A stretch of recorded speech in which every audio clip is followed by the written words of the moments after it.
Assalamualaikum warahmatullahi wabarakatuh. Waalaikumsalam. Saya mau menyampaikan tentang mimpi, Gus. Saya di kemarin pernah ngimpi. Ngimpi saya begini, Gus. Kalau biasanya orang ada di bawah matahari, bayangannya kan hitam. Rata-rata hitam. Lah itu kok saya ada di bawah matahari, bayangan saya kok saya. Gitu loh, Gus. Bayangan saya. Lah besoknya saya kerja, saya kan orang becak.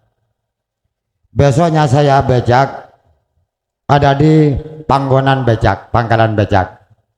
Saya mau nawarin si penumpang, saya nggak bisa. Stop dulu. Boleh saya tanya? Boleh kula tangklet? Monggo, Gus. Sampai nyedek mau mriki. Nggih. Sifatnya rahasia masalah. Nggih.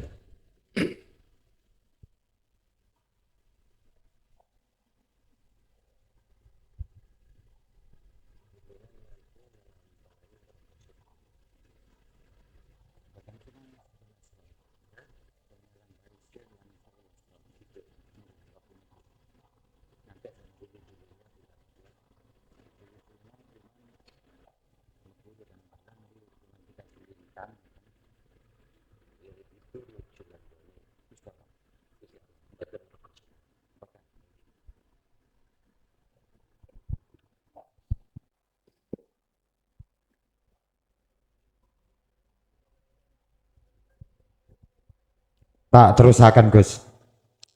Kula pas binjingi kula becak dan pangkalan becak kula kok mboten sakit nawane penumpang. Karena kula niki rasa Allah nawane Allah. Kula mboten sakit. Kaya-kaya kula niki mboten ilang ngoten lho, ilang. Sing kula ni ilang punan. Kaya-kaya sing enten niku cuman Allah nawane Allah. Dadi kalau mboten sakit nawani. Mboten kerja ngoten lho, Gus. Lah namung sakmenten kula nyuwun pangapura mbok menawa kula dadi lan siriki kula nyuwun dilurusaken, Gus. Assalamualaikum warahmatullahi wabarakatuh. Waalaikumsalam warahmatullahi wabarakatuh.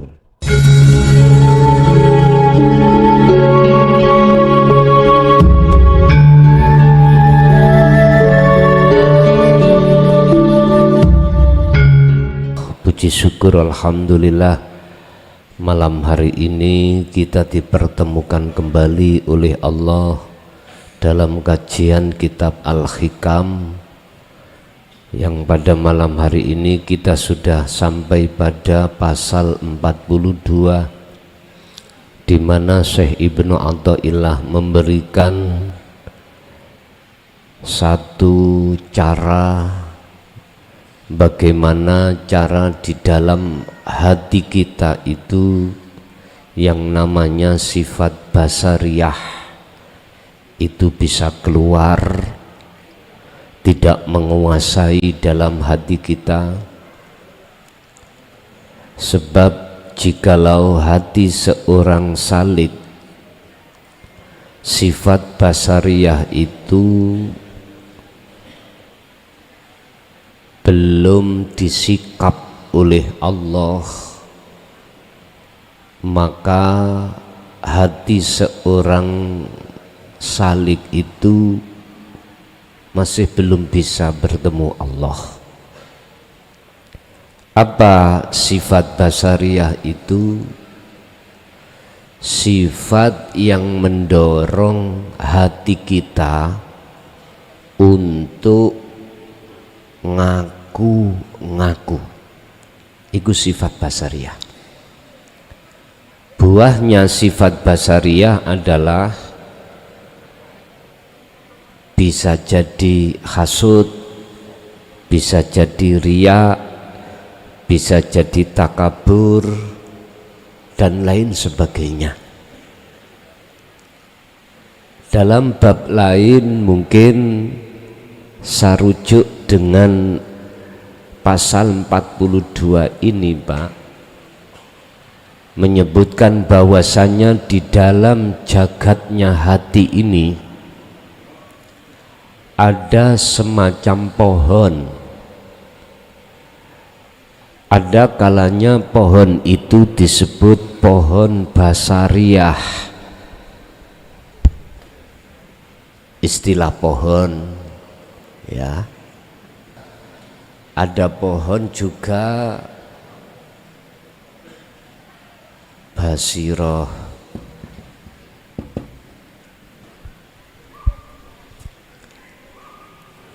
Siapapun kita, apabila hati ini yang subur itu pohon basariah,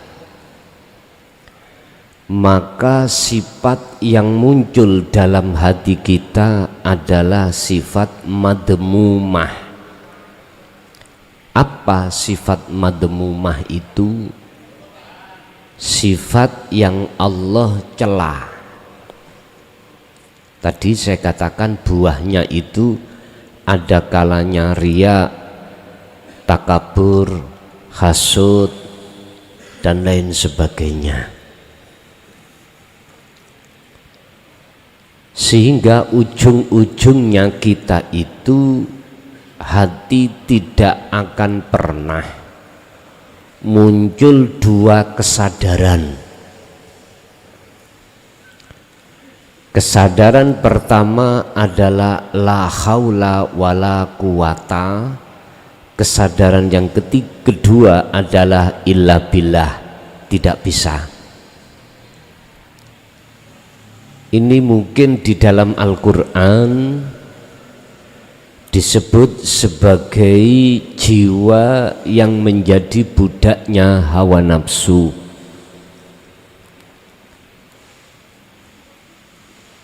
Beda dengan ketika saat hati itu yang subur pohon basiroh.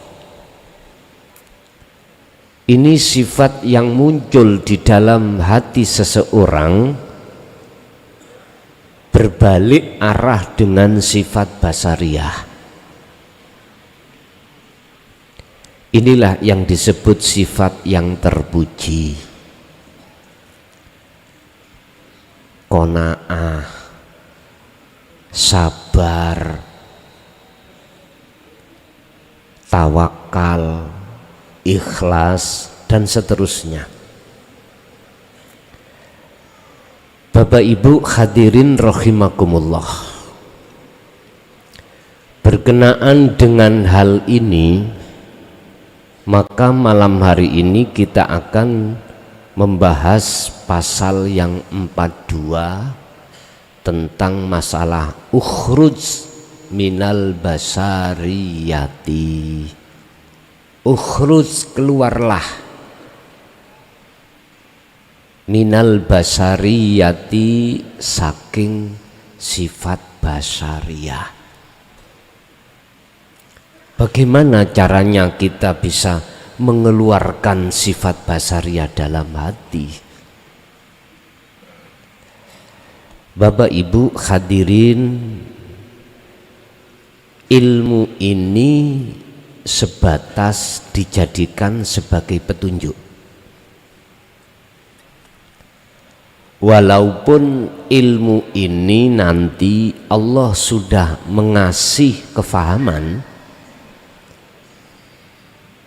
tapi jikalau tidak kita teruskan berbentuk amaliyah, mempraktekkan, maka ilmu yang menjadi satu petunjuk ini tidak ada gunanya. Nanti kita bahas bagaimana cara untuk mengamalkannya. Ukhruj, metuwa sira min ausafi basariyatika angkuli wasfin munakisin.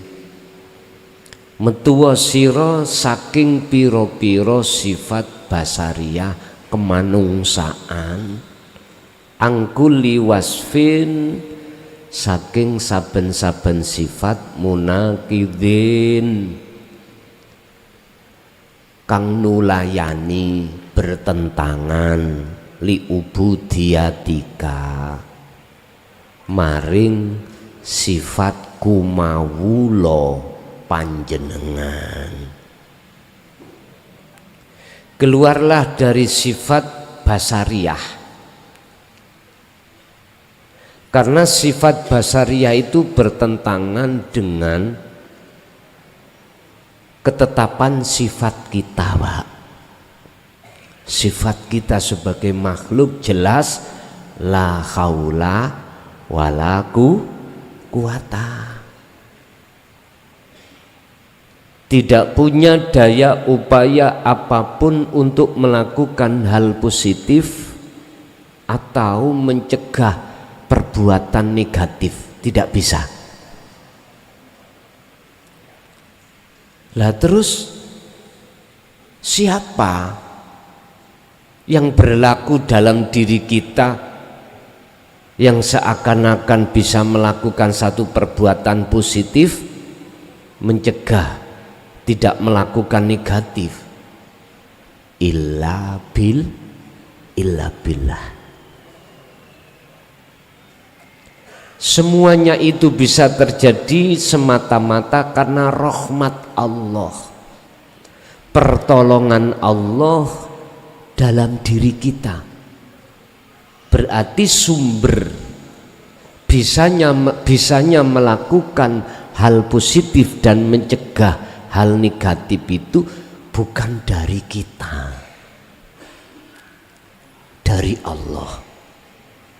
Lah, berhubung hati kita terkuasai oleh sifat basariyah, maka dalam hati kita rasa pengakuan diri atas diri kita yang bisa melakukan. Loh, inilah nafsu itu mendorong terhadap diri kita untuk ngaku-ngaku dilewatkan sifat basariyah tersebut. Akhirnya kita nggak ada kesadaran, Pak. Ketika sedang sesudah perbuatan yang terjadi itu dalam hati nggak ada kesadaran kalau semua itu datangnya illa billah. Malah dalam hati kita mengakui kita, Pak. Yo niki lho maksudnya bertentangan. Li ubudiyatika terhadap sifat kumawulo asline kehambaan kita. Sampai kapan ini? Ini kalau boleh saya katakan perilaku yang seperti ini miturut surat Al-Anbiya ayat 87. Perbuatan yang dolim pada Allah. Sebab ayat ini menjelaskan tentang beliau Nabiullah Yunus alaihissalam. Ketika saat beliau itu ajarannya ditolak oleh kaum, hati beliau itu sakit, gelisah, medongkol, langsung kaum ditinggal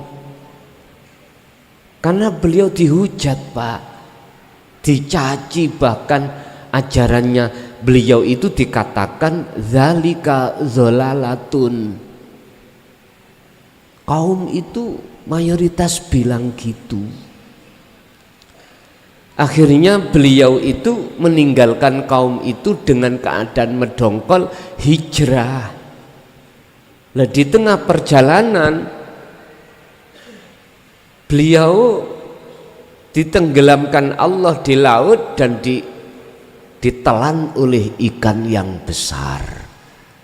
Loh, di dalam beliau bertobat, berzikir la ilaha illa anta subhanaka inni kuntu minadz dzalimin. Pak, Bu, setingkat nabi, setingkat rasul berani ngakoni kalau dirinya dolim pada Allah hanya persoalan sepele. Terus dikembalikan pada kita sekarang. Berapa puluh tahun kita gak menyadari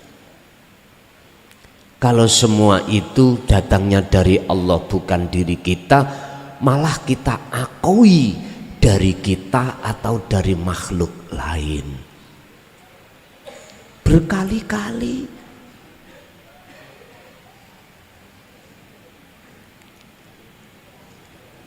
Bapak Ibu, yang disebut taubatan nasuhan seperti Nabi Yunus tadi. Jenengan ketika sudah bisa hati menerima pelajaran-pelajaran risalah baginda Rasul terkait masalah tauhid, pasti akan muncul kesadaran. Manakala fungsi la haula wala quwata illa billah itu jenengan amalkan. Kalau hanya ngaji aja nggak bisa, Pak. Kalau tidak didorong, diteruskan dengan kholwat atau laku, mboten saged. Lah persoalan laku niki boleh dalam keadaan jenengan apapun bisa. Di tengah kerja bisa, di tengah keluarga juga bisa. Tidak harus jenengan iki menyendiri. Qiyaman wa qu'udan wa ala junubihim. Bisa dengan apapun. Yang terpenting jenengan tahu caranya. Bagaimana caranya? Simple. Setiap kali jenengan ngadepi persoalan, hati harus dilatih terus untuk berzikir ismudat pertama. Hati harus sesering mungkin mengucapkan ismudat wadhkur isma rabbik bukratan wa asila. Ucap Allah, Allah.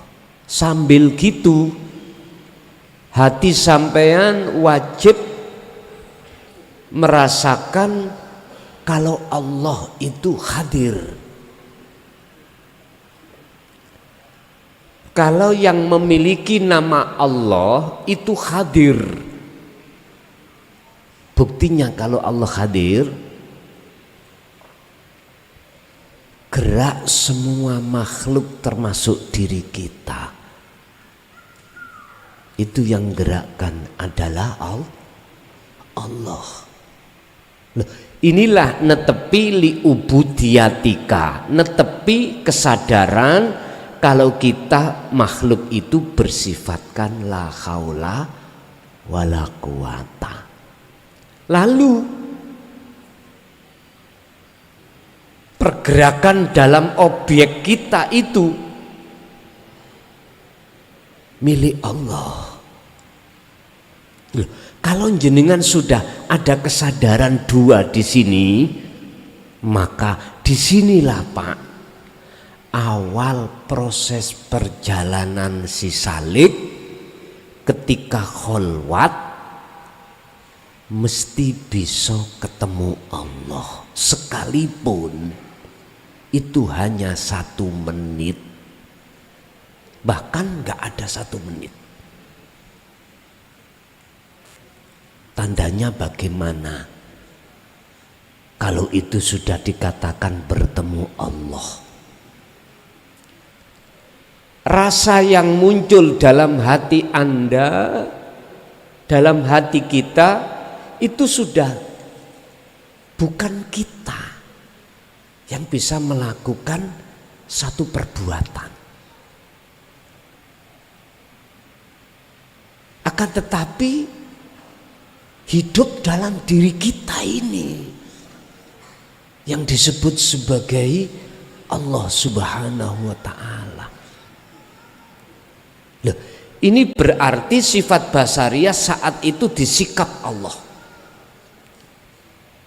Sudah dihilangkan Allah.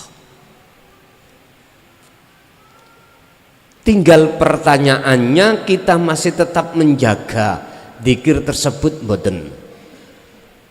Masih tetap menjaga dzikir tersebut enggak? Kalau masih tetap, maka sifat basariyah tidak mungkin Allah izini untuk subur lagi.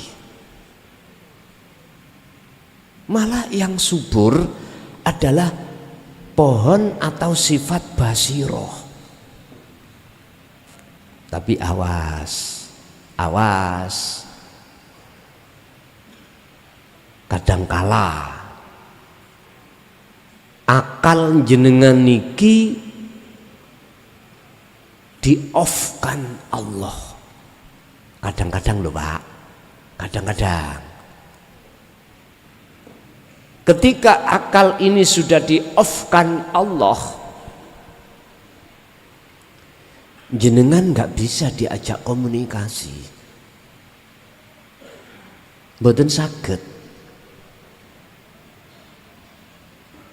Siapapun yang ngajak komunikasi tidak bisa.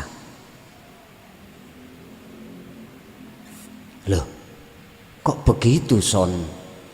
Terus memang seperti itu. Hati jenengan sudah tidak bisa menyaksikan selain Allah. Nggak bisa. Dalam kondisi apapun, nggak bisa.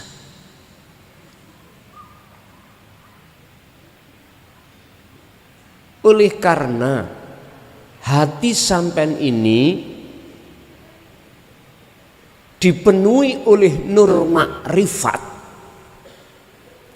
sehingga yang tampak dan yang nyata adalah adanya Allah, maka selain adanya Allah itu jelas digeser oleh Allah. Sehingga ketika dihadapkan keinginan nafsu yang paling puncak,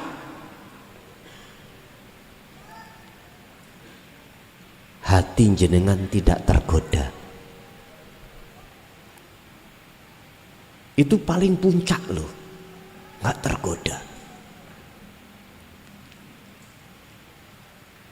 Kedua, keadaan hati sampean ini tidak ada rasa gelisah, khawatir, bahkan takut. Allah sampaikan ini di dalam surah Yunus ayat 62-63. Ala inna awliya Allah la khaufun alaihim walahum yahzanun. Yes, ini buahnya.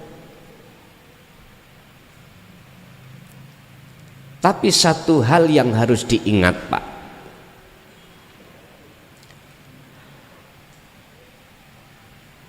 keindahan, kedamaian, keabadian, ketentraman itu tidak terletak dunia kita mewah. Enggak. Kedamaian, ketentraman, keabadian ketika hati itu berjumpa pada Allah. Bisa bersaksi, menyaksikan hanya illallah. Itu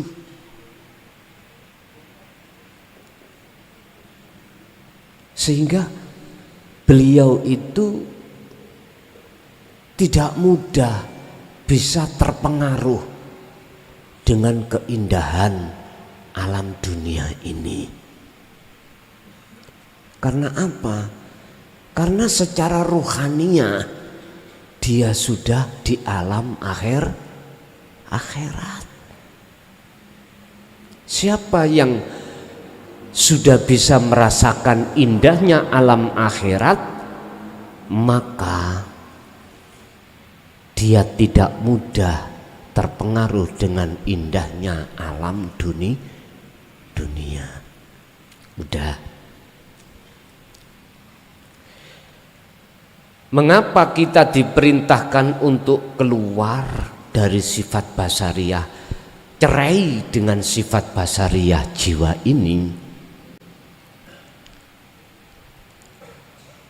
Karena sifat basariyah itu bertentangan dengan sifat kehambaan kita sejatinya.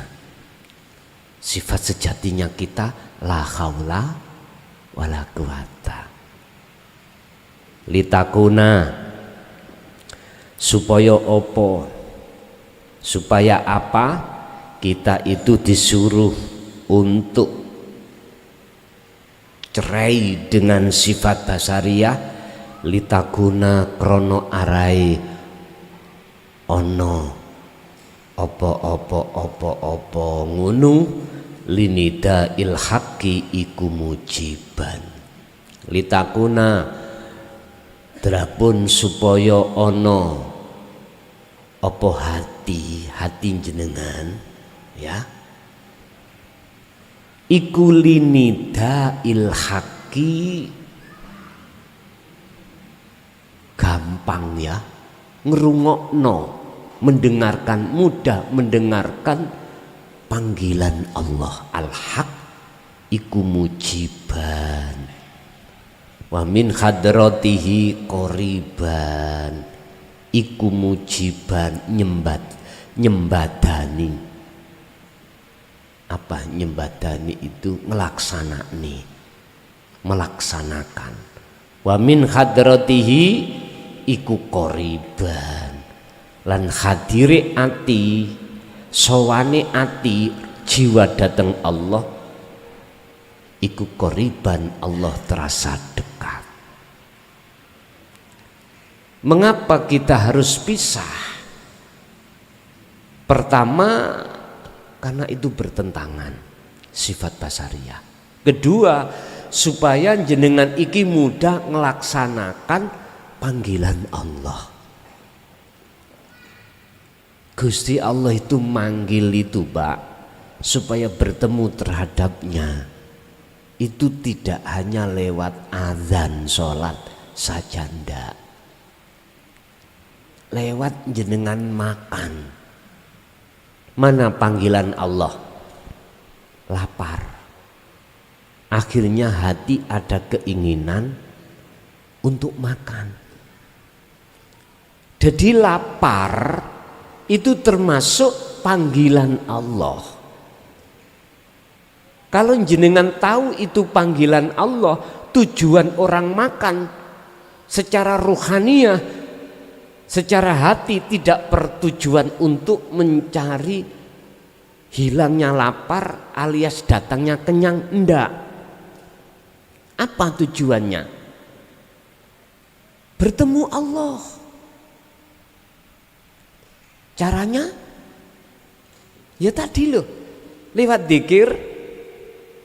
Akhirnya dengan dzikir itu kesadaran dua muncul dalam hati. Kalau diucapkan loh ya, oh ternyata saya itu makhluk, tidak bisa apa-apa. Yang kedua, sadar, oh aktivitas makan ini milik Allah ternyata. Loh ini Pak, berarti bertemu dikala waktu makan. Bahkan ketika saat jenengan suami istri melakukan kewajiban malam Jumat, Niku ada panggilan Allah. Tinggal hati kita itu mencari nikmatnya syahwat ataukah nikmatnya bertemu Allah. Hanya itu.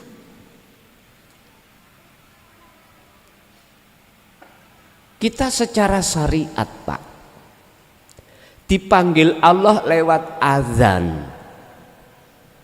Oke, kita laksanakan sholat. Berhubung hati kita belum muncul kesadaran dua, sebab ilmu tauhid kita tolak, apa yang terjadi hati kita? Saya nggak usah jawab, jenengan bisa jawab sendiri. Nggak bisa, Pak. Sholat kita itu dikategorikan seperti surat Al-Mu'minun ayat 1 dan 2, yaitu khosyi'un, khosyi'in, boten saged. Tidak bisa, Pak. Di situ kita dikatakan sholat yang kita lakukan itu betul-betul ini wajah tu wajia, nggak bisa, Pak. Buktinya, lazatnya sholat, nikmatnya bertemu Allah nggak pernah terjadi pada diri kita, nggak pernah. Berarti Allah manggil niku berbagai macam cara. Iya, tidak hanya sholat, tidak hanya haji, semua, apapun yang terjadi. Makanya saya ditanya, Son, torikoi Kanjeng Nabi niku nopo? Ada yang bertanya saya seperti itu. Torikoi ku lak jalan toh, Pak. Jalan, fasilitas yang Allah hadapkan dengan tujuan hakikatnya adalah menghadap dan bertemu Allah. Jawab saya sederhana. Seluruh aktivitas yang beliau lakukan, yang terjadi pada beliau, mesti kesadaran dua muncul. Saya tidak bicara Qadriyah, Qadariyah, Sadiliyah, Satoriyah, Akmaliyah, dan lain sebagainya. Saya tidak bicara itu. Karena pada saat zaman Kanjeng Nabi, thariqah yang disebut tadi belum muncul toh, Pak? Belum muncul. Itu muncul setelah beliau wafat, dikembangkan oleh para sahabat dan lain sebagainya. Jadi jenengan sholat ikut thariqah miturut zaman Kanjeng Nabi. Intinya segala aktivitas apapun yang terjadi pada beliau baginda Rasulullah, hati beliau selalu munajat datang Allah. Beliau selalu berzikir pada Allah. Bukti, waktu beliau Isra dan Mi'raj, surat Al-Isra ayat 1, di situ disematkan satu kalimah, asra bi abdihi.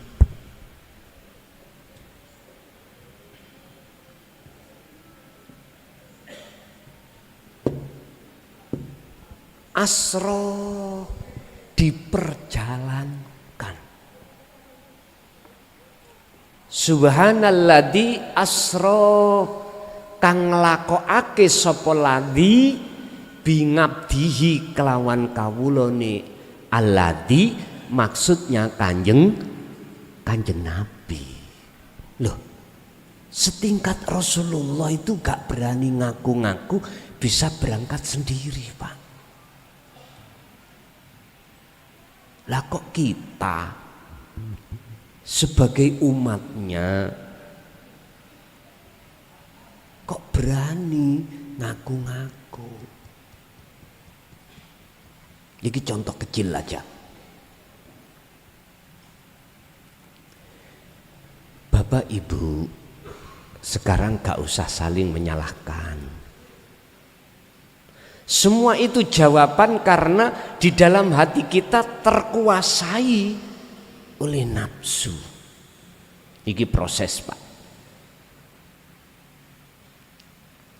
Akhirnya sifat basariyah yang berlaku dalam hati kita, sehingga ketika kita melakukan apapun mesti rasa yang muncul iman di dalam hati kita Pak yang melakukan. Jadi inilah letak kesalahan hati kita. Letak kesalahan hati kita.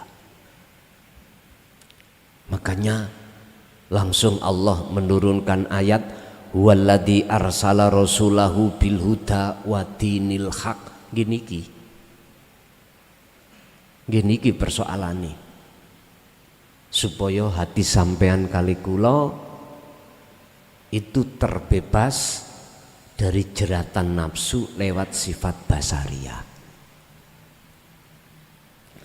Di samping kita dengan mudah mendengarkan itu panggilan Allah bukan nafsu, wa min hadratihi iku qoriban.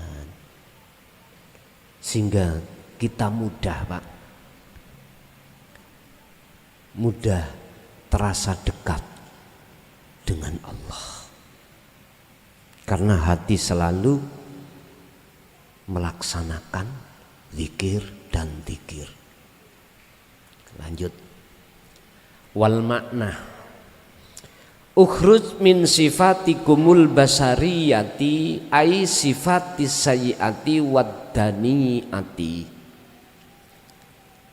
Keluarlah dari beberapa sifat basariyah. Yang maksud sifat basariyah itu sifat yang jelek, sifat yang Allah cela, sifat yang bertentangan dengan aslinya sifat kita sebagai manusia, yaitu bi'ubudiyatikum. Mengapa harus kita mutus hubungan dengan sifat basariyah? Liyashula alaikum qabulu dakwatillah wa taqarrubu ilaihi wa liqaihi, supaya gampang jenengan kalih kula niki ati iki mendengarkan panggilan Allah. Kalau hati sampean sudah sering berzikir apa yang kusebut di atas tadi, wis mesti ketika keinginan apa muncul dalam hati jenengan, mesti sadar langsung kalau bukan keinginan kita. Keinginan itu sumbernya milik Allah. Wa taqarrubu ilaihi wa liqaihi.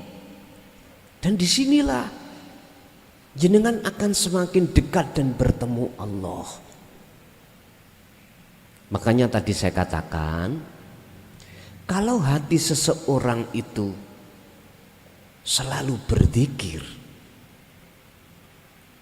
maka Allah akan mentakdirkan hati jenengan untuk semakin terasa dekat dan bertemu Allah. Dan ini Pak, tidak semua orang mau laksanakan ini. Jangankan melaksanakan Pak, menerima risalah Kanjeng Nabi di jalur tauhid, gak semua orang. Akhirnya jadinya apa kita manusia itu? Mingkol bin rohibin, menjadi hati yang condong terhadap selain Allah. Kalau ini dibiarkan terus menerus Bapak Ibu, Mohon maaf, Allah sudah menjawab dalam surah Al-Baqarah. Khatamallahu ala qulubihim wa ala sam'ihim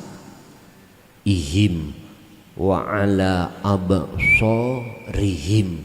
Apa? Ghisawatu walahum adzabun azim. Naudzubillah. Dikunci, Pak, hati ini. Sehingga hidayah yang datang nggak akan membekas, laksana kita mengukir di atas air.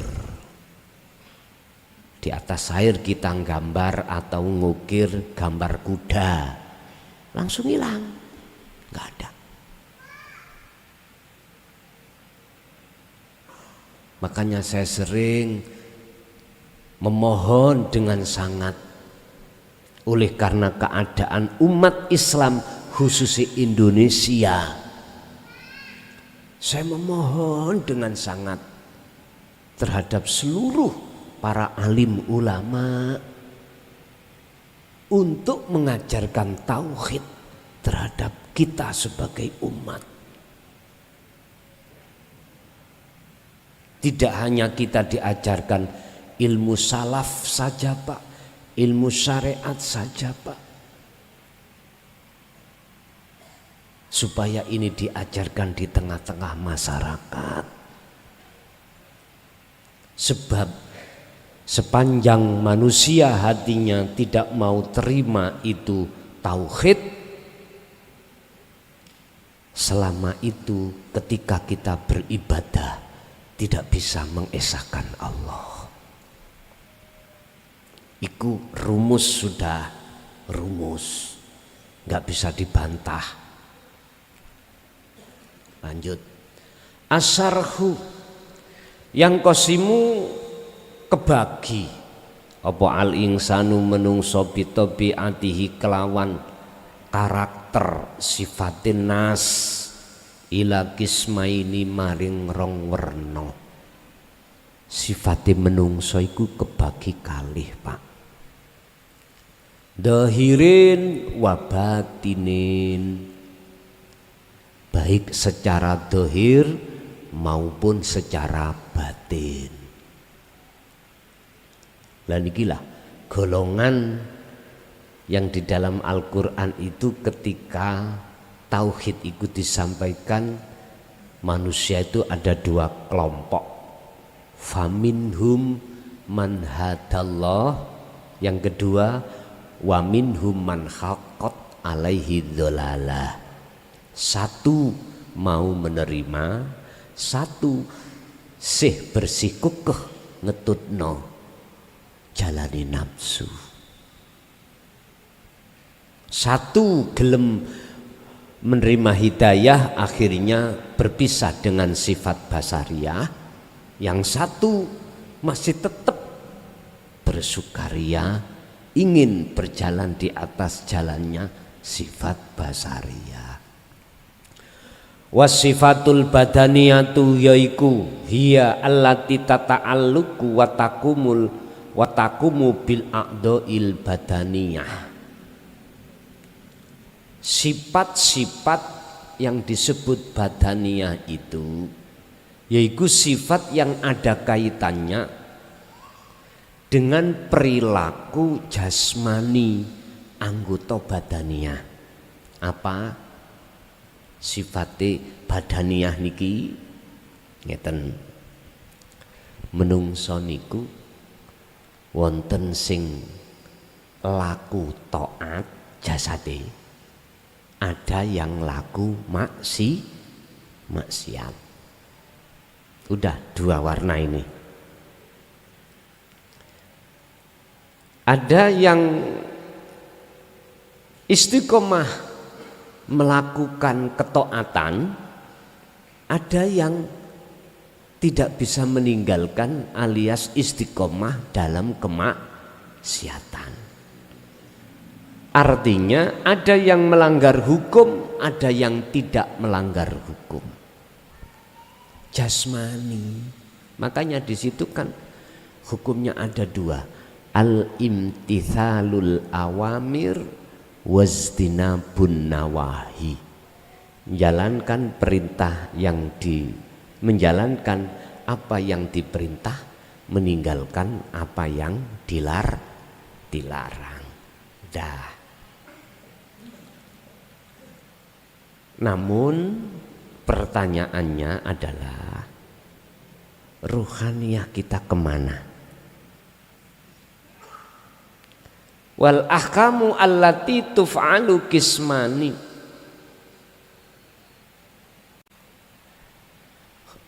dan hukum-hukum yang kita lakukan itu terbagi menjadi dua.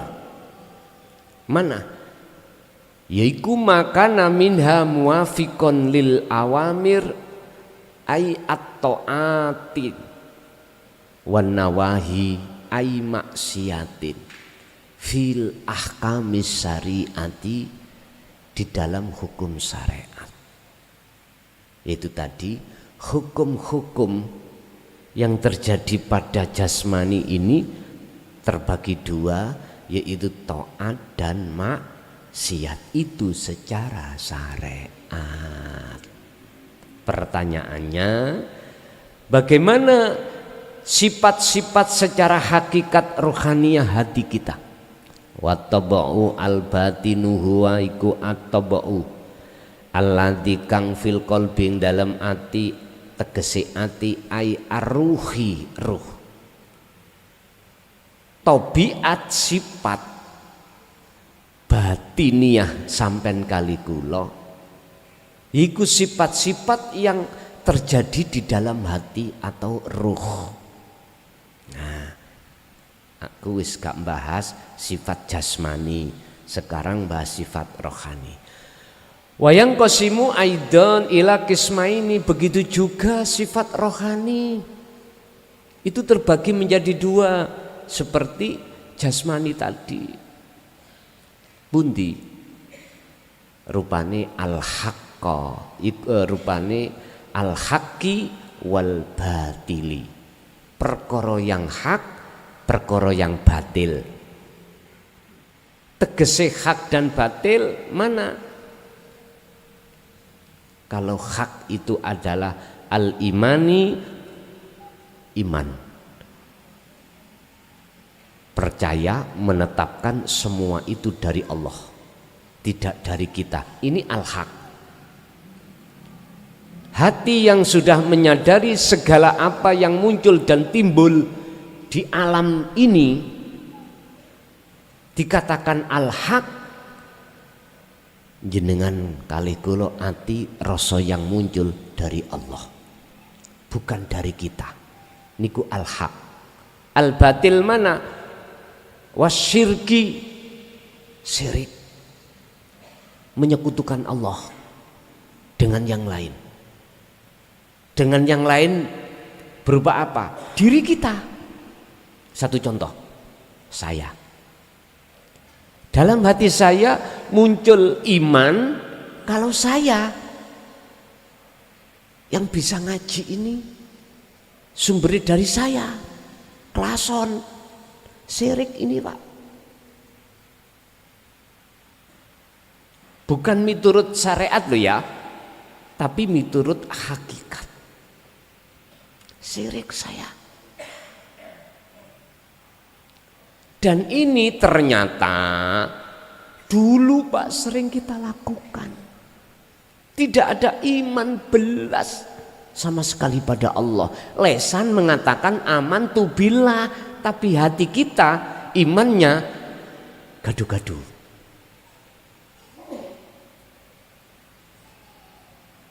Selalu dan selalu muncul dan timbulnya itu dari makhluk iman kita.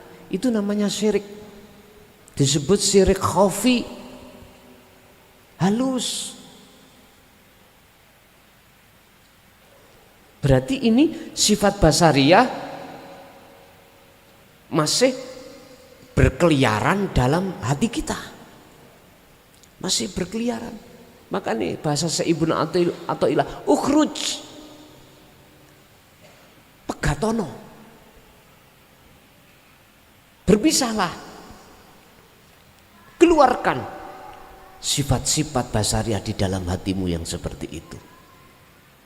Caranya sederhana tadi yang saya katakan di depan sebagai kesimpulan. Wa huwa al-muwafiqu li hukmil haqiqati. Wa huwa lan utawi iman dan syirik iku al-muwafiqu nyocoki li hukmil haqiqati, terhadap hukum hakikat. Berarti jasad iki dihukumi hukum syariat, roh dihukumi hukum hakikat.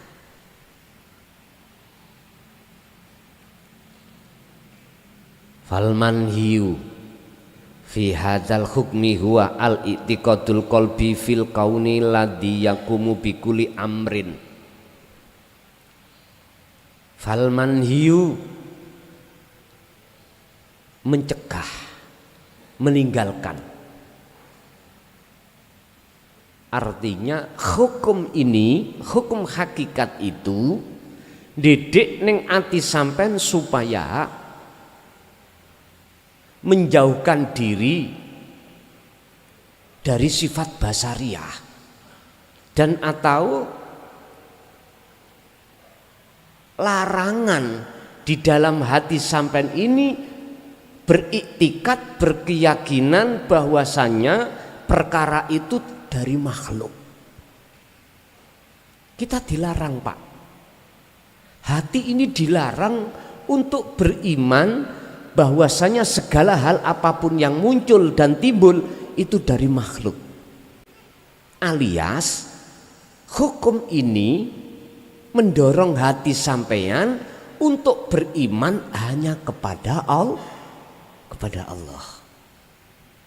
Makanya mengapa syahadatnya itu ada istisna berupa illah. Asyhadu alla ilaha illallah. Istisna, illah itu istisna. Mengapa harus dikecualikan? Sebab karena ada selain Allah dalam hati. Kok dalam hati tidak ada selain Allah? Enggak butuh istisna. Istisna itu apa? Kalimat yang dikecualikan. Mengapa harus ada istisna? Karena proses kita sejarah sebelum fitrah hati dikatakan beriman, itu hati kita itu syirik. Nah itu tadi contoh, hatiku ada iman, ngaji iki sumber dari saya, sholat sumber dari saya, kerja sumber dari saya, menghasilkan apapun itu sumber dari ikhtiar usaha saya. Kalau secara syariat sih dimaklumi. Kalau sudah kita menginjak kerana hakikat, nggak ada maklum, Pak. Syirik ya syirik sudah. Loh. Karena ada selain Allah di dalam hati kita lah, akhirnya ada istisna yang dikecualikan. Saya bersaksi sesungguhnya tidak ada Tuhan yang wajib ku sembah, wajib ku imani, wajib ku puja, ku puji illallah, kecuali Allah di situ. Makanya dalam pendidikan tauhid la ilaha illallah itu kan ada keterangan nafi, ada keterangan itsbat. Tauhid yang paling dasar nih, la ilaha illallah di syariat itu ada. Dan itu juga sudah tertuang di dalam Al-Quran. Amal amrul ma'muru bihi fahuwa ayyumina al-qalbu opo al-qalbu bil ilahi al-wahidil mutasarrufi fi kulli syai'in. Amal amru tadi kan larangan, sekarang perintah. Amal amru anapun utawi piro-piro perkara al-ma'muru kang den perintah bihi kelawan menungso ati ya, iku fahuwa utawi perkara sing diperintah iku ayu mina supaya yento iman sira, supaya iman opo alqalbu ati bil ilahi kelawan pangeran al wahidi kang tunggal. Dalam hukum hakikat perintahnya adalah kita diwajibkan untuk hanya beriman kepada Tuhan yang tunggal. Islam bicara Allah, dalile kul huwallahu ahad, tunggal.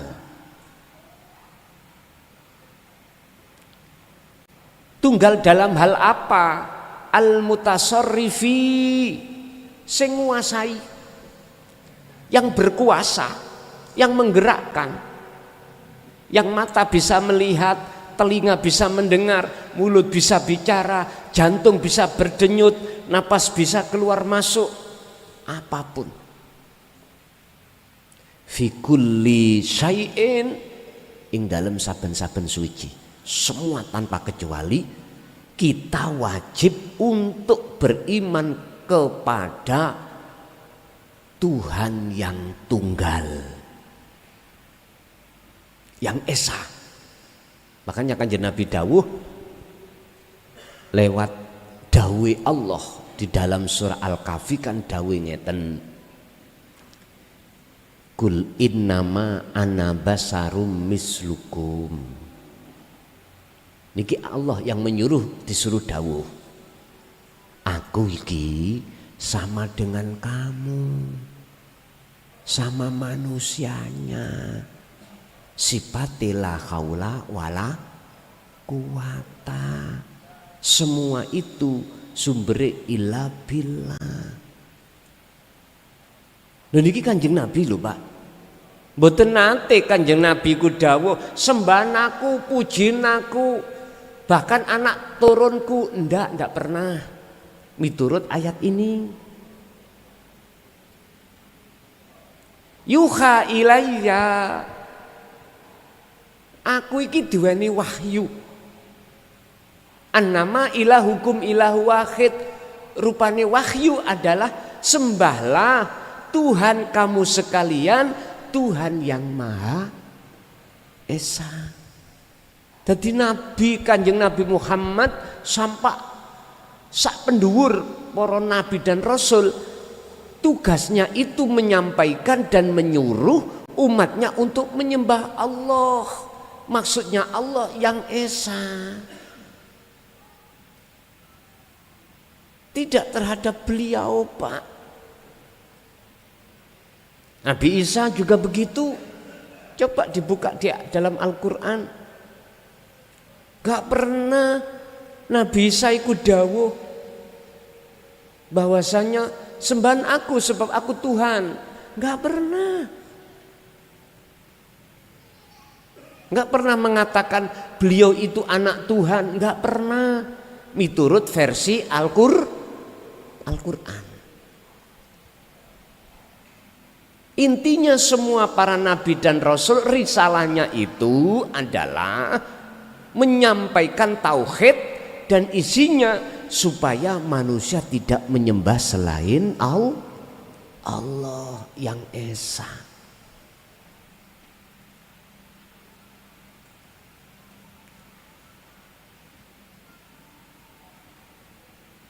Faman kana yarju liqa'a rabbi falyamal amalan sholihan.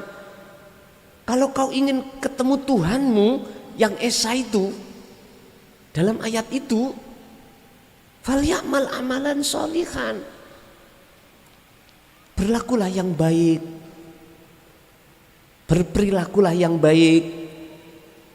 Ini secara hakikat hati sampean iki tidak boleh mencerminkan sifat basariah. Mboten angsal. Berlaku yang baik ini hati jenengan iki tidak bersifatkan basariah, akan tetapi diganti Allah sifat basiroh. Nah, Allah ganti itu yuk ada prosesnya Pak. Apa? Tazkiyatan nafsi. Nah ini gini, termasuk teladani Kanjeng Nabi tazkiyatan nafsi, bebersih diri dari penyakit-penyakitnya hati, penghalangnya hati. Carane berzikir tadi.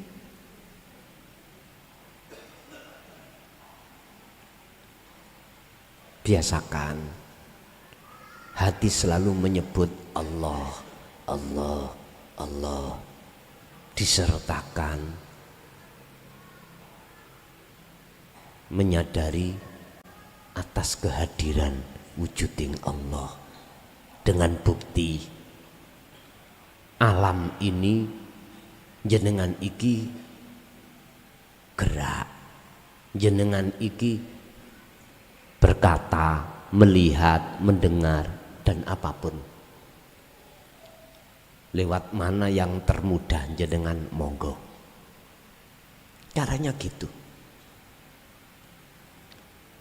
Wala yusyrik bi ibadati rabbi ahada.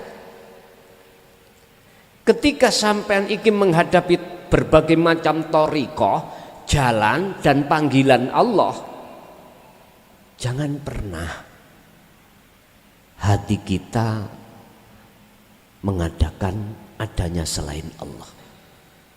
Kok merasa aku saya yang melakukan, berarti saya telah mengadakan selain Allah.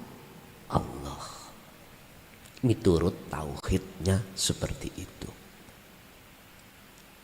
Tapi kalau sifat basariyah ini sudah Allah sikap buang disebabkan ada tindakan tazkiyah dzikir sampean kali kula, maka gak mungkin hati jenengan iku dengan mudah bisa menyaksikan selain Allah itu ada. Gak mungkin. Hati sampean selalu terpaut hanya pada Allah. Fa idalam tastakmil apa ruhul insani au qalbuhu hukmal haqiqati fadhahara fi qalbihi ba'dus sifati al madbumati indallah. Fa idza lam tastamil mongko tatkalane ora gelem tumindak sira. Apa sing ora gelem tumindak? Apa ruhul insani roe menungso? Au qalbuhu utawa atine menungso ora tumindak apa hukmal haqiqati ing hukum hakikat. Jikalau ruh manusia atau hati manusia tidak berhukum-hukum hakikat, apa konsekuensinya? Fadhahara fi qalbihi apa ba'dus sifati al-madmumati indallah, maka akan nyata. Fadhahara mongko nyata fi qalbihi apa ba'dus sifat, sing muncul dalam hati kita itu pasti sifat al-madmumah yang Allah celah indallah ing ngersani Allah. Berupa apa? Hubbud dunya, cintane ati terhadap selain Allah. Itu pasti Pak.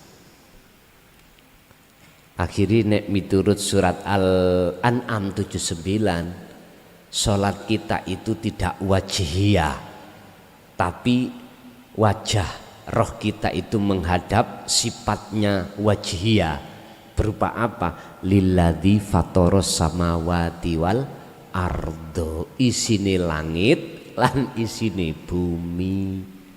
Hati kita sholatnya karena ingat atau isinya langit, surga lan pahala. Iki makhluk. Surga pahala iki makhluk Pak, bukan Allah. Dikatakan makhluk karena ada yang menciptakan. Makanya saya tanya, kita sholat menghadap isinya langit, itu salah apa benar? Saya tidak akan menjawab, jenengan piyambak sing jawab. Wal ardo, oleh ingat, oleh menghadap hanifan, condong tenan, isinin dunyo. Isinin dunyo iku nopo? Ya niki, dunyo niki termasuk pendamping, termasuk anak, termasuk dunyo brono. Sehingga mengapa hati kita teringat terhadap isinya dunia ini? Memang seperti itu. Kalau hati jiwa sampean tidak berhukum, tidak memakai hukum hakikat, hanya ahli suhud lapak hatinya yang berhukum hakikat, hanya golongan khoslah yang berhukum hatinya hukum hakikat. Sementara kita golongan am hanya berhukum hukum syariat saja. Ini nggak bisa dibantah. Memang faktanya seperti itu. Golongan kita am itu golongan apa tak? Golongan umum.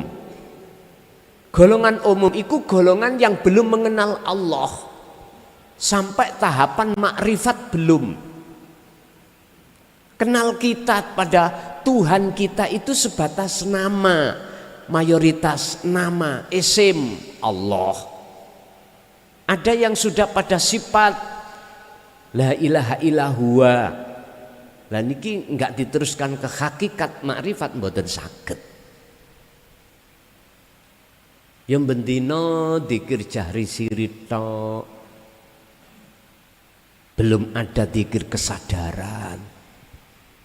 Dikir yang tanpa ucapan itu belum bisa. Nah, sedangkan golongan khos beda. Golongan yang hatinya sudah berzikir sirul asror dan fana'u dzikri. Dzikir yang sudah tidak terucap, baik di lisan maupun di hati. Itulah hanya dirasa. Akhirnya muncul dua kesadaran. Nek cara Kanjeng Nabi sudah sampai sidratul muntaha, akhirnya ke mustawa. Lepas dari sifat basariyah, hati harus berhukum hakikiyah. Yes. Isine hubud dunya wahia iku al hasadu, hasud. Ana tanggane rezeki ngono, kaya gak terima, Pak. Koncone sukses gak terima. Kok kalau ini rezeki kita, Pak, gak akan kemana-mana. Jadi gak bingung, gak khawatir sampean. Gak khawatir. Ibaratnya itu, kita jualan, Pak, tempe, tanggane ya tempe. Kita menyadari kita tidak akan pernah hasud terhadap nikmat Allah yang diberikan terhadap selain kita. Loh, kalau jenengan bahasa akliyah, bahasa akal aja, Pak, nggih muring-muring ning ati. Muring-muring. Bisa yang beli ku nang sampean tok, tidak boleh terhadap orang lain. Sampai kadang nyewa dukun. Halo, gitu ya. Kasusnya kathah ngoten niku. Dukune ya gendeng pisan. Tak terawang nggonamu, lahanmu disawuri uyah. Akhirnya orang mau ke situ melihat kuburan, nggak jadi. Lah, iki padha gendenge iki.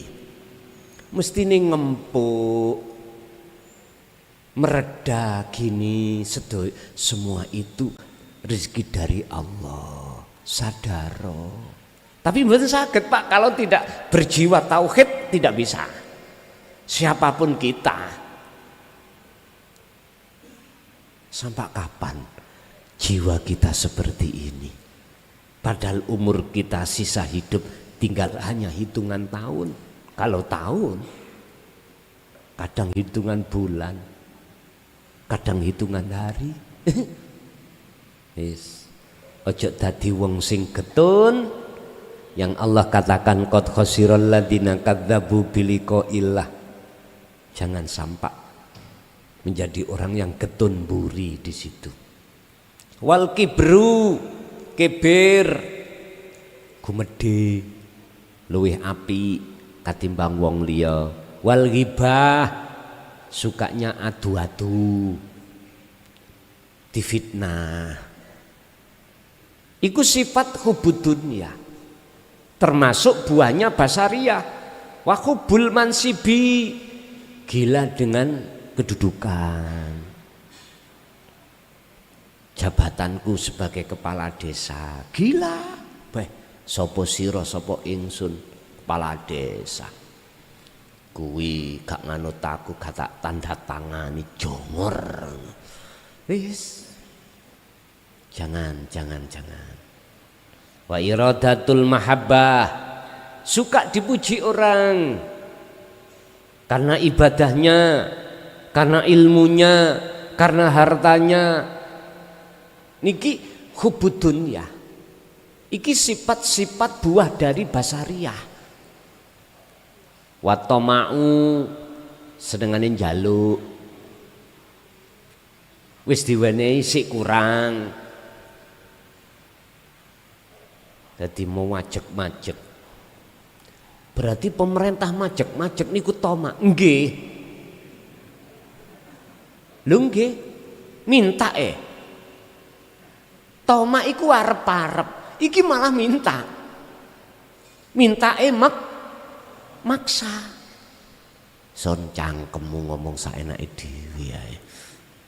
Lah terus nek gak ditarik pajeke anggarane negara iku teko ndi? Kula ansal ngritik Pak Bu. Ansal nggih? Wis. Sadurunge Kanjeng Nabi Muhammad sallallahu alaihi wasallam iku lahir, wong Jawa wis ana. Paham? Orang Jawa, orang Madura, orang Bugis, Nusantara sudah ada. Sampeyan tinggal sejarah lah. Cuman wae kita nggak menangi ngono lho. Mohon maaf. Sak donya iku satu-satune negara. Mungkin sampean buka nang nggone Al-Qur'anul Qadim ketemu. Apa maksudnya Indonesia? Negara sing sumber daya alamnya sugih Indonesia. Sumber alam, emas ada, minyak ada. Apalagi nanti kalau sudah kebongkar Sidoarjo niki. Wis, makanya sampean delok. Mriko wis ana Darmagani. Sampeyan ngertos? Kanggo ngelayare kapal-kapal nggo wis keruk ngene kok. Son, kuwi kok ero, mancing kula. Mancing. Ngapunten Kang Kathah. Duka tahun pinten porong iku kok lapindo engko minyake metu tenan. Wallahu a'lam. Wis sumber nikel batu bara Indonesia. Berhubung ojo mangkel gak? Ojo mangkel nggih. Kula ngritikku iku membangun. Kalau yang diamanai iki gak amanah.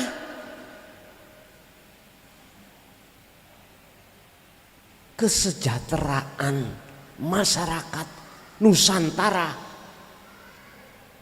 nggih nggak nyampe. Artinya apabila devisi negara, kebutuhan negara itu hanya diambilkan oleh sumber daya alam tanpa pajak mampu, dengan catatan pejabat sing diamanai itu tegas, tahu tegas, beramanah, tapi nggak bisa Pak. Selagi hati tidak mengenal tauhid nggak bisa, titik. Selagi jiwa tidak berhukum hakikat, masih ingin kita itu punya mobil 1, 2, 2, 3, 3, nggak ada habisnya. Alhaakumut takatsur hatta zurtumul maqabir. Ini sudah dinas oleh Allah dalam surah At-Takatsur. Hal itu akan berhenti manakala sudah meninggal dunia. Udah bisa. Mohon maaf, saya tidak menuduh pejabat koruptor, enggak. Saya berkata apabila ya toh, pejabat-pejabat yang ditunjuk diamanai betul-betul amanah, mboten wonten Pak, pajak bangunan itu enggak ada. Mampu untuk membayar dan kebutuhan warganya itu lewat sumber daya alam. Satu-satunya negara yang kaya raya sumber daya alam Indonesia. Gak percaya, kula pun keliling.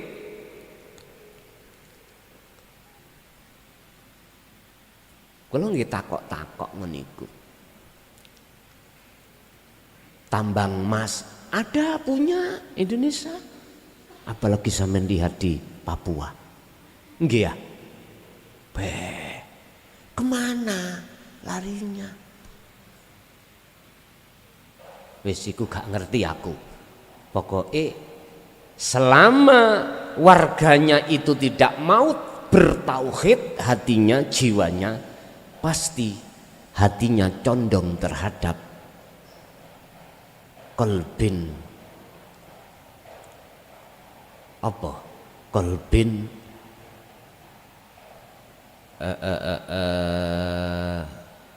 duniawiyah pasti. Rohibin, kolbin rohibin.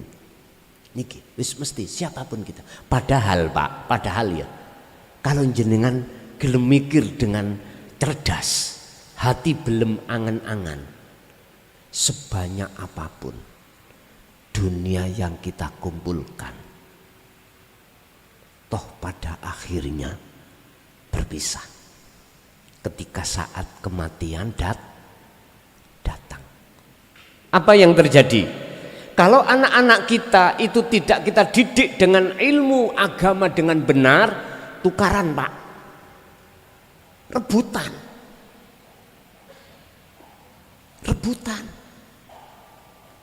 Kita bersusah payah dan sebagainya. Saya ini jadi kepala desa sudah mulai tahun 2012 sampai 2026 ini, menyelesaikan satu tanah yang konflik di wilayah saya belum selesai nganti saiki. Berapa tahun? Ahli warisnya 8, royokan pingin menang dewi. Miturut undang-undang, kalau satu tidak mau bertanda tangan, mboten sah. Jadi kuat-kuatan Pak, sampai sekarang. Mediasi lewat apapun, sampai detik niki belum nemu jalan keluar. Sampai saya katakan udah, hibahkan, wakafkan terhadap masjid atau yayasan lembaga keagamaan. Sampai saya kasih seperti itu, solusi yang terakhir itu tetap tidak bisa. Tapi kalau anak-anak jenengan sampai tinggali ilmu, tidak akan tukaran. Contoh kecil, Anak sampean kursuskan bahasa Inggris, ahli Inggris, mesti nanti dicari sekolahan untuk mulang lah gitu toh. Loh, duit teko dhewe. Atau sampean kursuskan elektro, dia pandai membuat radio, membuat televisi atau mereparasi TV yang rusak. Loh, akhirnya uang datang. Ilmu yang ada pada anak jenengan diroyok saudara lain, gak mungkin. Oleh sebab itu dalam kesempatan malam hari ini kula titip pesen datang jenengan yang punya regenerasi keturunan nasab, jangan hanya kita warisi harta benda, akan tetapi warisilah utama tentang ilmu. Tergantung ilmu apa. Sebab dengan ilmu man arada dunya fa'alaihi bi ilmin, dunia akan katut sendiri. Kebutuhan sandang pangan papan akan mencari panjenengan. Monggo silahkan. Makanya penting, pendidikan itu penting Pak. Jangan terus anak kita gak mau sekolah kelas 2 motol. Misalnya ya, entah alasannya berbagai macam, terus kita pekerjakan jangan. S2 jangan. Kalau bisa terus dorong untuk sekolah sampai selesai. Jikalau terpaksa untuk tidak mau, jangan pekerjakan. Kursuskan mana yang menghasilkan uang. Pokoknya ojo kursus golek tuyul. Ojo itu. Kursus apapun, ilmu apapun, nanti dia akan lihai di bidangnya. Kalau sudah lihai di bidangnya, dia akan dicari dunia. Karena ilmu udah.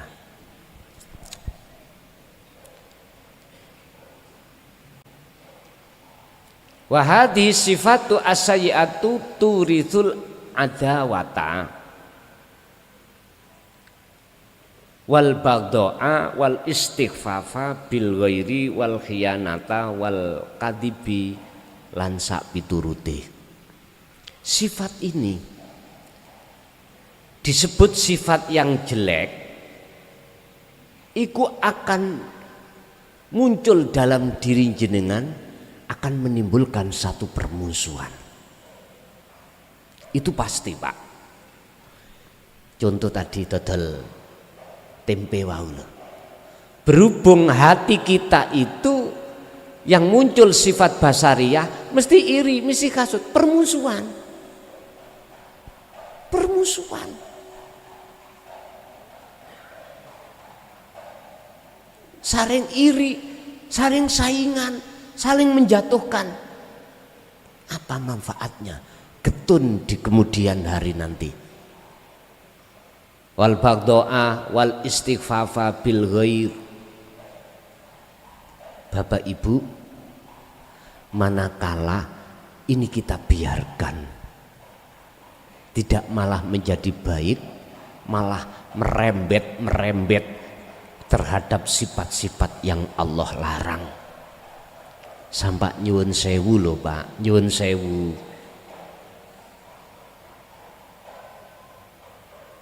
Sing asale iku mang boten pemarah, dadi pemarah.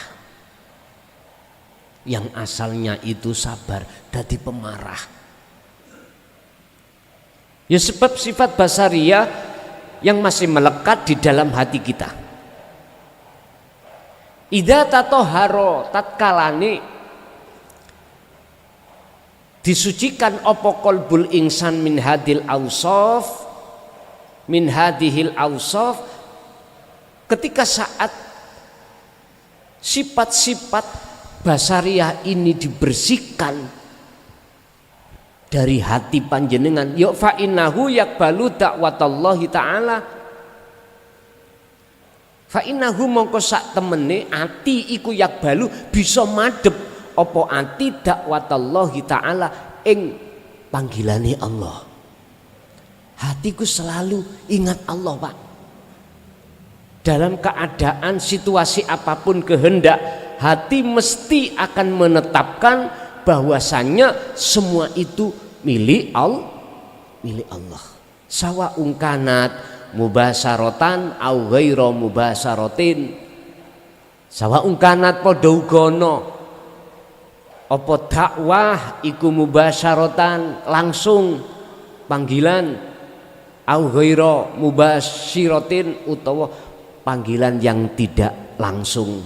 Fi ayatil Quran contohnya apa sing ono jero Quran, wa fi suratil hidayati lan ing dalam gambaran-gambaran petunjuk, wal aswati lan teladan allati kang aqtoha kang aweh ha ing alati sapa an-nabi sallallahu alaihi wasallam teladani Kanjeng Nabi. Dadi ning Quran iku panggilan Allah yang secara tidak langsung. Yang secara langsung jenengan ning ati pingin dahar, pingin sholat, pingin apapun, semua panggilan langsung dari Allah. Langsung.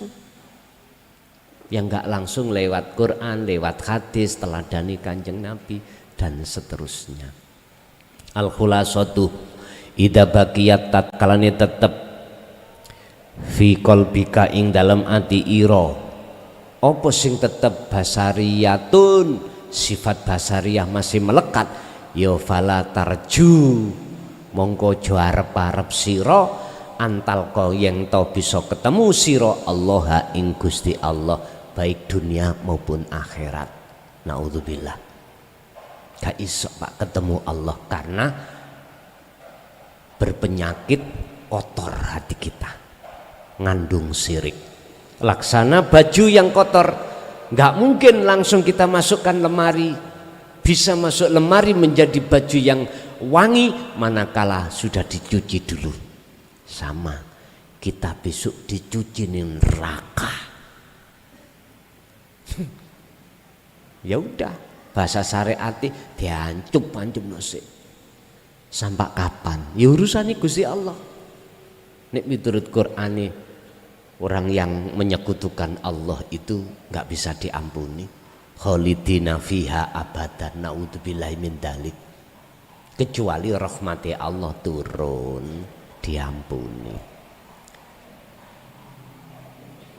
Wa maradul qalbi lan utawi penyakite ati kuyu tahiruhu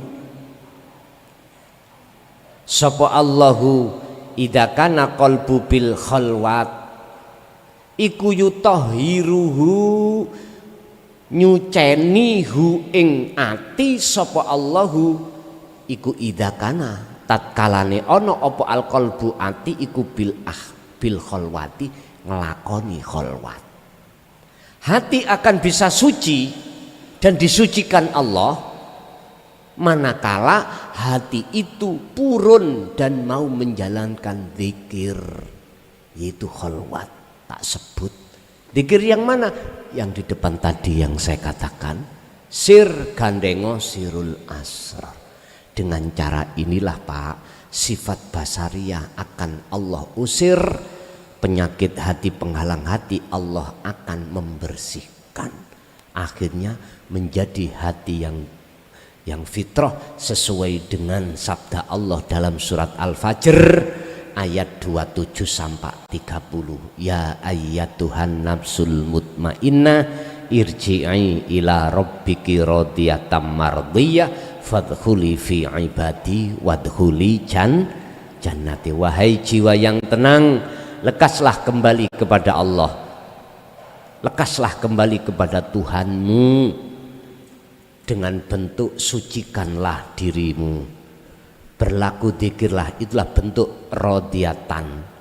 Nanti disucikan Allah disebut mardiyah. Habis itu jenengan dimasukkan golongan hamba yang Allah rahmati. Itu maksudnya jannah.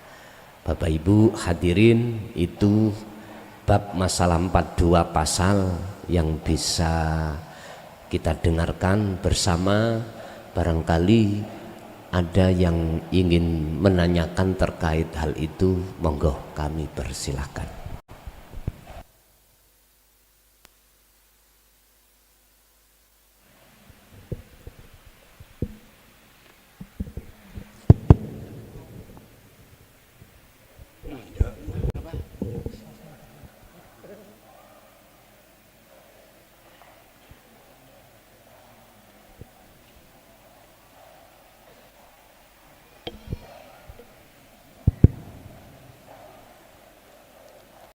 Assalamualaikum warahmatullahi wabarakatuh.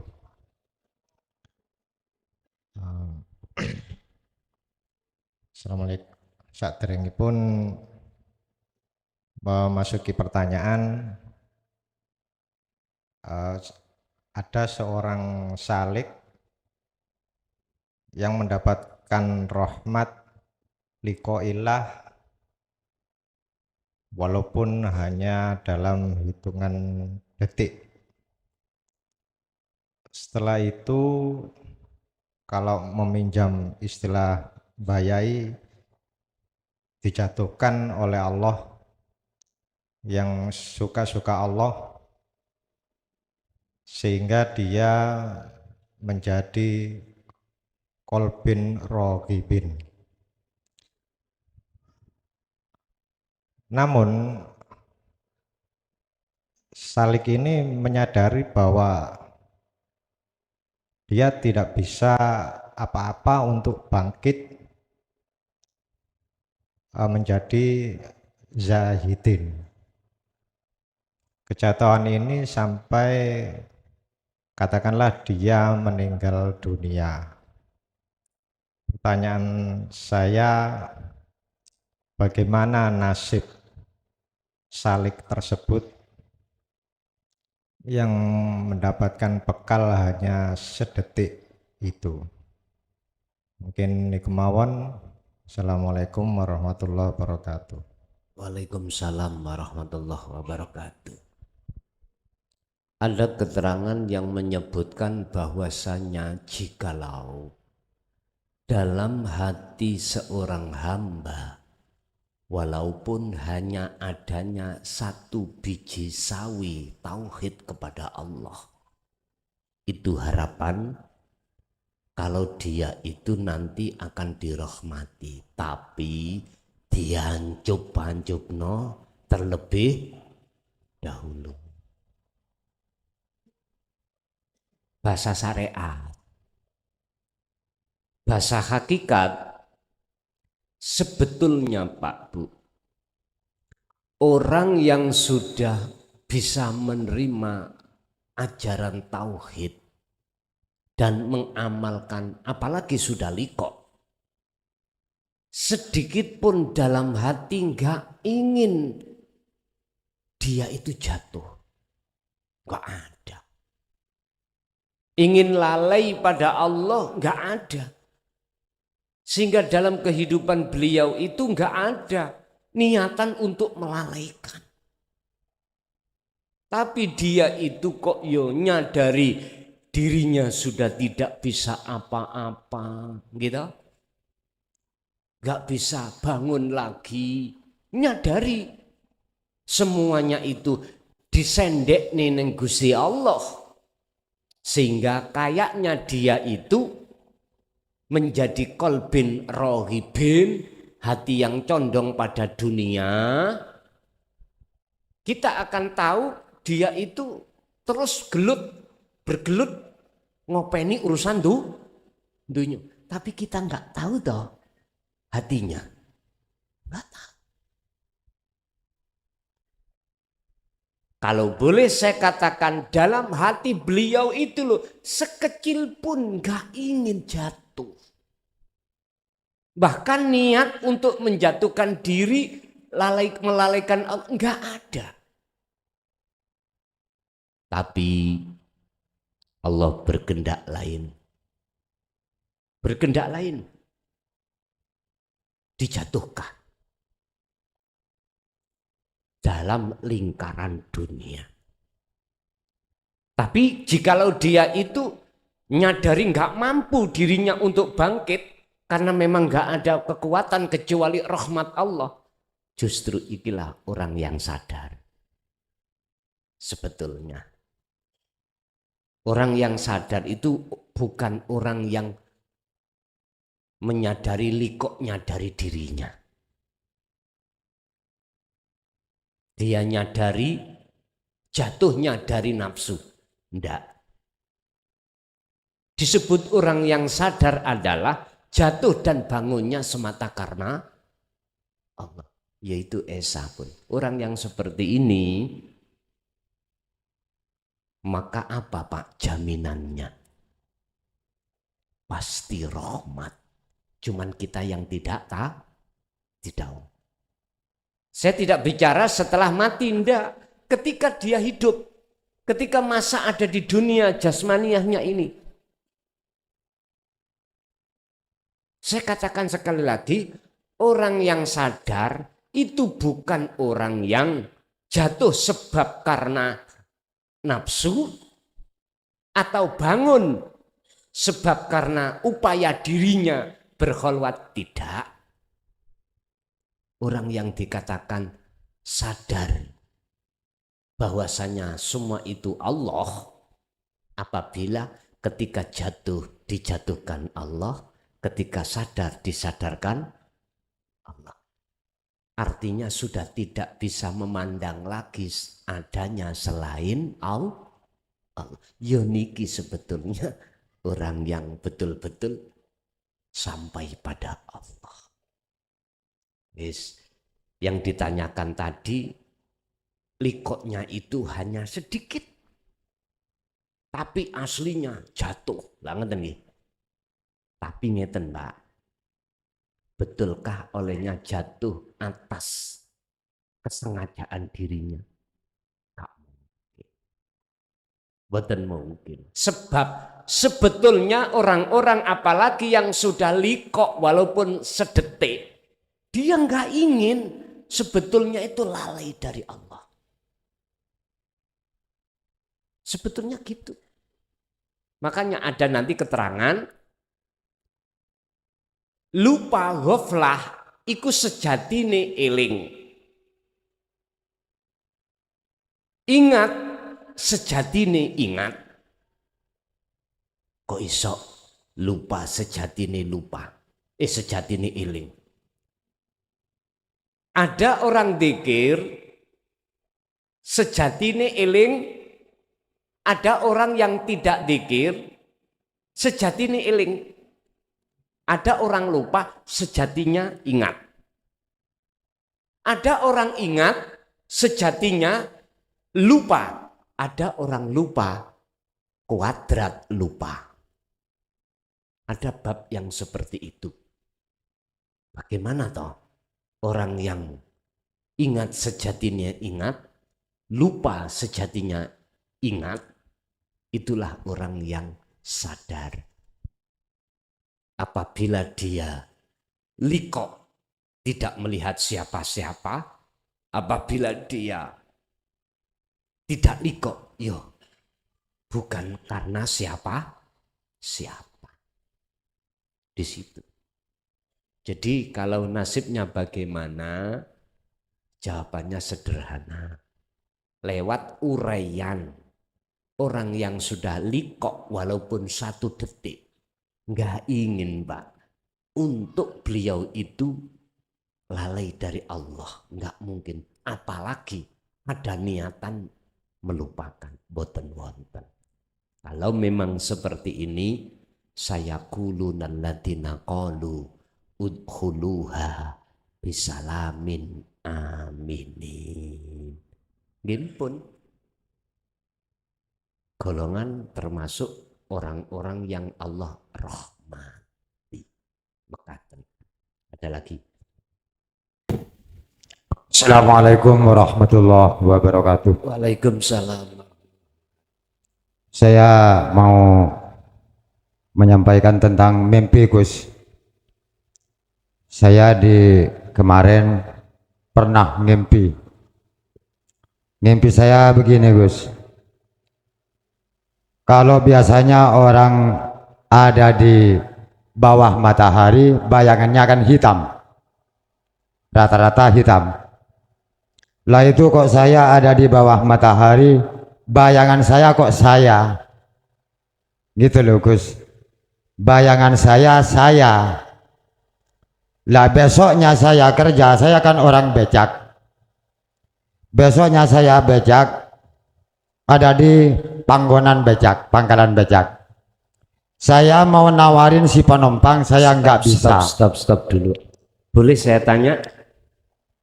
Boleh kula tangklet? Monggo Gus. Sampai nyedek mau mriki. Nggih. Sifatnya rahasia masalah. Nggih.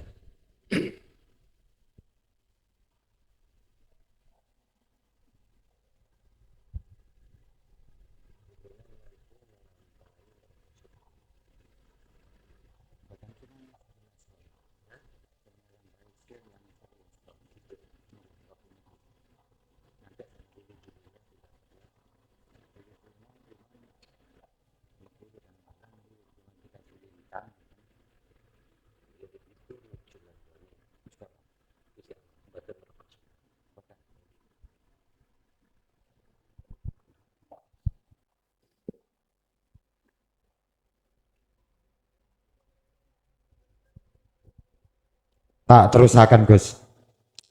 Kula pas binjingi kula becak dan pangkalan becak kula kok mboten sakit nawane penumpang. Karena kula niki rasa Allah nawane Allah. Kula mboten sakit. Kaya-kaya kula niki mboten ilang mboten lho, ilang. Sing kula niki ilang punan. Kaya-kaya sing enten niku cuman Allah nawane Allah. Dadi kalau mboten sakit nawani. Mboten kerja ngoten lho Gus. Lah namung sakmenten kula nyuwun pangapura mbok menawa kula dadi lan syiriki kula nyuwun dilurusaken Gus.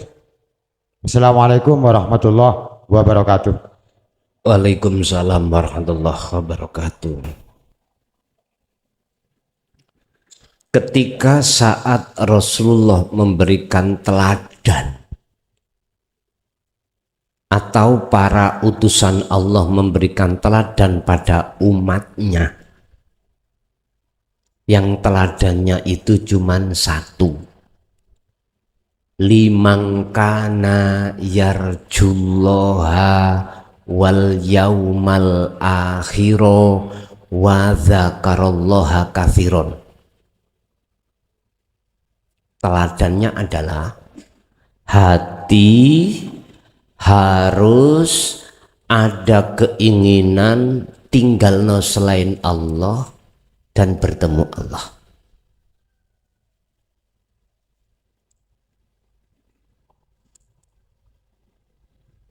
Di mana wal yaumal akhiro ning alam akhirat.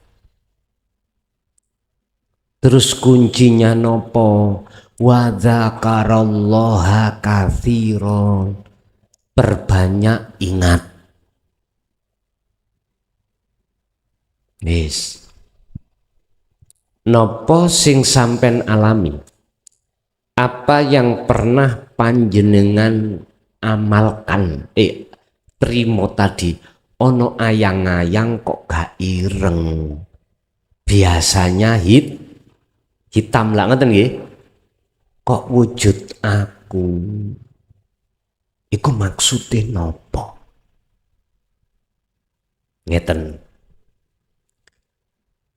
Seseorang tidak akan pernah tahu isi di dalam gedung manakala orang itu tidak pernah masuk gedung.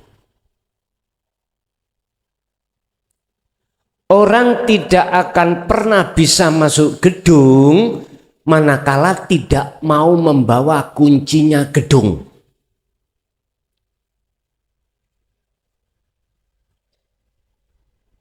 Ini bahasa analogi. Bahasa yang sesungguhnya orang tidak akan pernah tahu dan mengerti dan beriman bahwasanya Allah itu selalu bersama kita.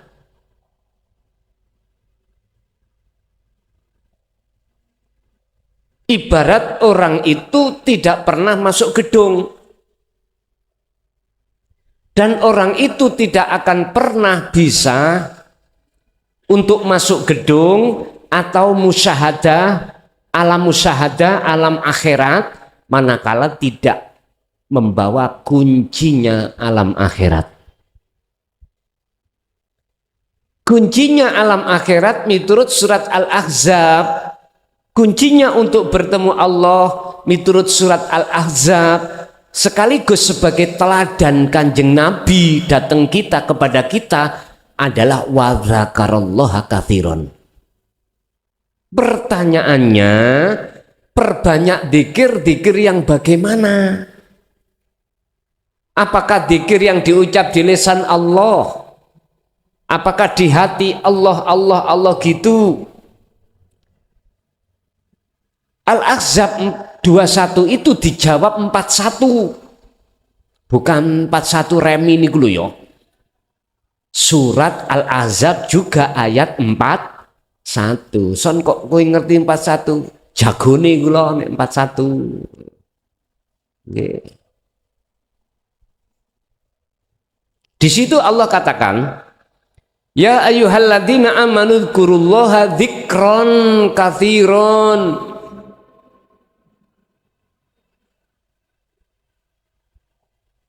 Lah, di sini Pak, sampean kalau sudah pernah terlibat terhadap ilmu nahwu, mesti paham mengapa perintah itu di belakangnya itu tidak hanya memakai maf'ul bih, akan tetapi disambung juga maf'ul mutlak. Apa maksudnya itu? Udzkurullaha, udzkuru do ilingo do dikira sira kabeh Allah ing Gusti Allah.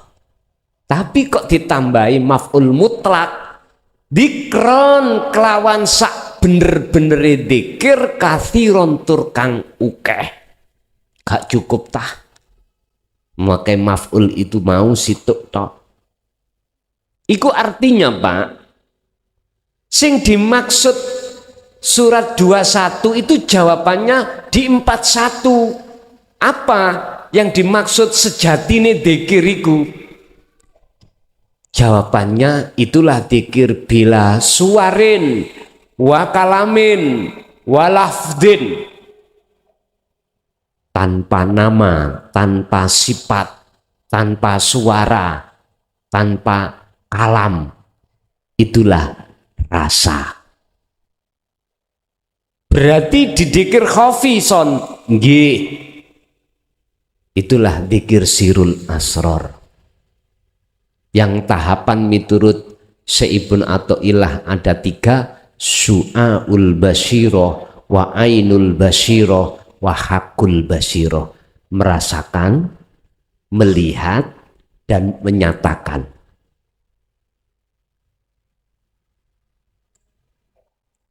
Jadi ikut tembung sanepan Pak. Maksude makrifat iku sing nyawang, sing wujud ya sing wujud. Kok umpama bayangan iku bukan wujud, ya rupa ireng. Al-kaunu minal mukawwanat zulmatun ay adamun. Niku di dalam makalah lain. Makhluk iku sebetulnya itu gelap. Ai adamun ora ono. Makanya ayang-ayang dimanapun itu hitam, gelap. Tapi kok terjadi gak gelap? Itulah duweni maksud bahwasanya yang melihat Allah itu Allah sendiri. Kuncinya di mana? Sirul asrar. Makanya kanjeng Nabi wa dzakarallaha katsir, perbanyak, berarti relatif. Banyak itu enggak masuk dalam hitungan. Relatif. Terserah Allah hitungan keberapa. Allah nanti menarik ruh itu dalam alam fana, terus disebut alam makrifat. Niku urusannya Allah. Kita itu hanya sebatas nyembah atau dikir yang sak temenin dikir.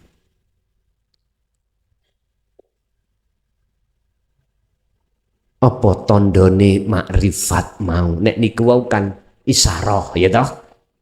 Tadi sudah saya katakan kalau di hati jenengan itu sudah tidak ada kecuali akunya Allah, maka itulah. Niki mboten direkayasa loh Pak, nggak bisa direkayasa. Muncul dengan sendirinya itu. Muncul dengan sendirinya. Jadi itu tadi ada pertanyaan yang bersifatkan rahasia Pak. Sebab hampir 1 tahun niku nggih mboten adoh kula ngalami kados jenengan kuwi mau. Makane jenengan kula tangkleti. Biasane Pak, ngoten niku terjadi, gampang terjadi tatkala jenengan iku mempunyai satu amalan, sing amalan itu ngapunten ingkang kathah, antara bayang-bayang sampeyan ambek bayang-bayange wong liya gak padha. Nanti akan ngalami ayang-ayang sampean gak ono. Padahal nek nisori cahaya matahari, kok ayang-ayang gak ono. Sinten di antara jenengan yang pernah ngalami kelangan ayang-ayang sinten niku wonten keterangane piyambak. Mekaten nggih? Nggih, monggo kita tutup doa, mudah-mudahan jadi ilmu ingkang manfaat fid dini wad dunya wal akhirah. Lahumul Fatihah.